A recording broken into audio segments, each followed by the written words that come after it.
So what we've got here is a tree stump that's been down for about a year now, and I've chainsawed all the way this way to about there. I can't get much further. There's a lot of stones that have actually grown into the root itself, which obviously when the chainsaw hits that, it blunts the chain very, very quickly.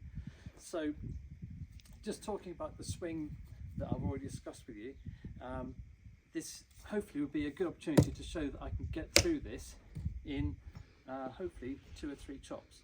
If I try to chop it like this, nothing would happen. So I've got a nice heavy splitter head on here, so we'll give it a go. Let's see what happens. So remember, I'm going to swing round and down, so I'm using the weight of the head to do it.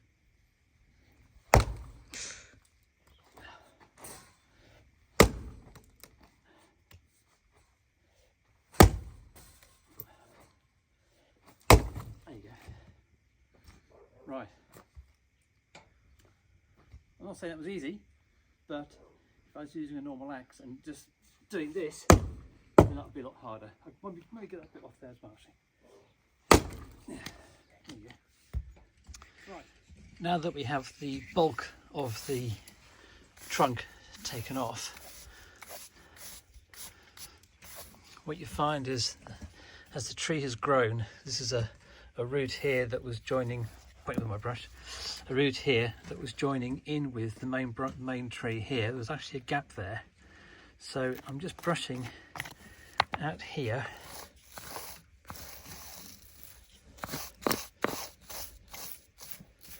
like that. See, it's a stone in here, so get that out and get in there, because sharpening a chainsaw every 2 minutes is a waste of time, and it's going to blunt your chain very quickly. It's going to wear your chain down rather very, very quickly. You need a new one.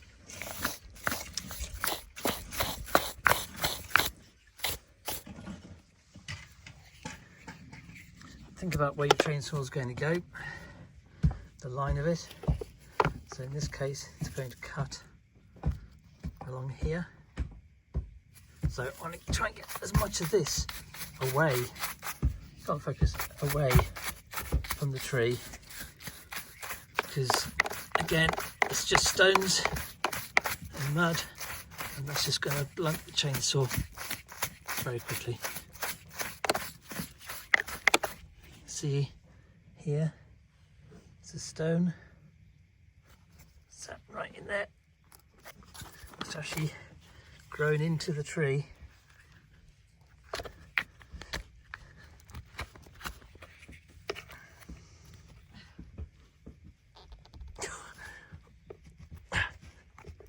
There you go. Now that was actually in the wood.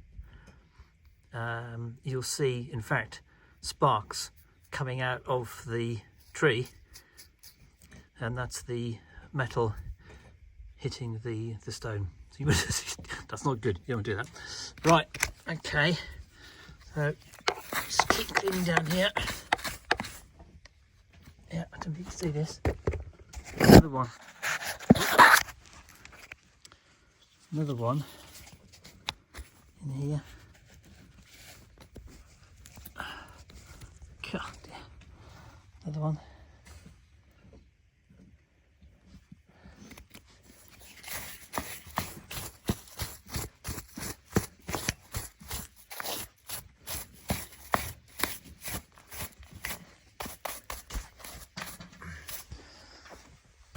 Look over the other side. It's easy to forget this side when the chainsaw's coming out this side. That's a bit lower here. That's not too bad. Didn't get any bark off. Do that as well. This is rubbish filming, I do apologise.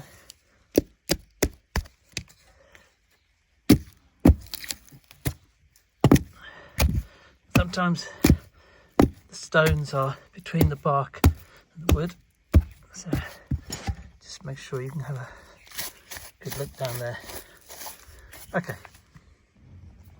Okay, so the problem I have now is that the chainsaw's blunt. So this here.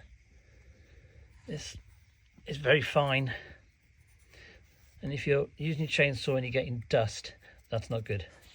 So earlier I was getting this, like this, nice good chunky pieces coming off. The bigger they are, the better, generally speaking. Means your chainsaw's nice and sharp. But if you're cutting and you're just getting dust, then you're wasting your time. So off to sharpen the chainsaw. Okay, so I just wanted to show you here, when you are using the chainsaw in this position and you're going down, you've got the weight of the chainsaw pushing down, and it's easy to push down this handle, though you shouldn't really need to do that, you just let the blade do the work. When you're trying to cut this way, it's a lot harder. All chainsaws have got these teeth here.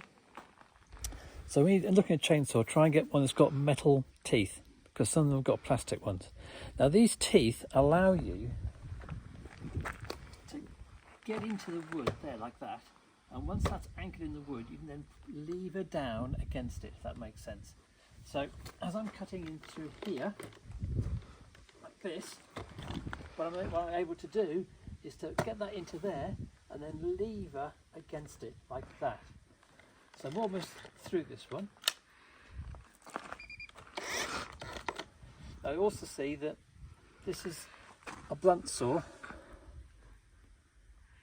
Okay, now it does also depend on how wet the wood is as well. It doesn't always mean it's completely blunt. Versus this, which is what I'm cutting off now, and it's the same tree, same stump. Now this comes out of here, so it's important to keep that clear. Hopefully you'll see that in a minute. So I'm going to be pushing in and then levering that way, which will allow me to do this and push like that. Now I can come down and push, and down and push. Okay. Hopefully you can see this.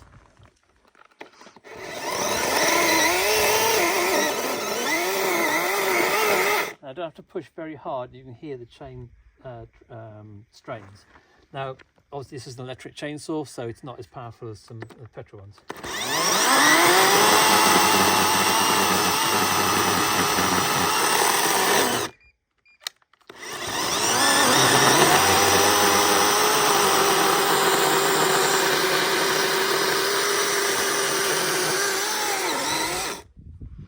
I think now I'm almost there.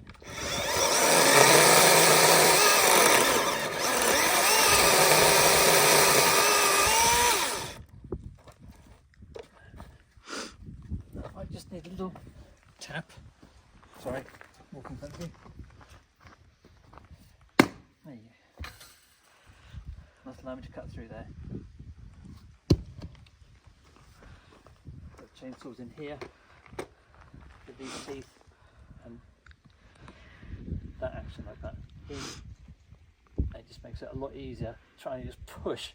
So let the chainsaw do the work for you. Okay, so this is the second cut across here, and I'm starting in there, and you'll see that I'm putting the teeth into the side here and levering down. So I'm just pushing with my hand this way gently.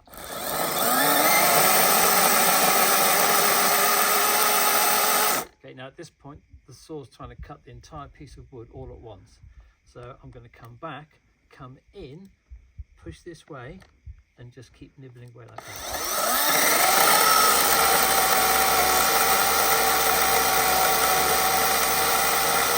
So now I've cut at this angle here, which means when I straighten the blade up, it's only trying to cut this piece because I've already cut into here. So put the teeth in.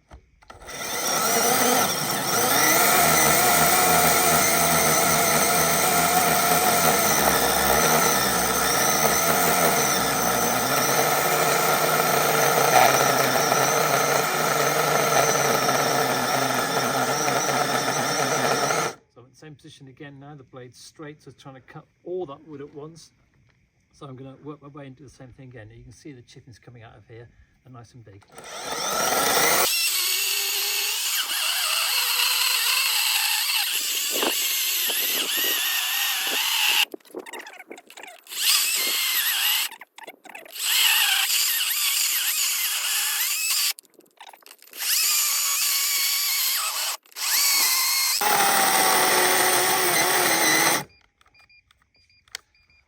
that's my battery flat. You get the idea. So I'll just keep working my way through here. I could hit this with an axe now, and this piece would just come off, but I'm going to continue across there. Okay, I hope that's been useful.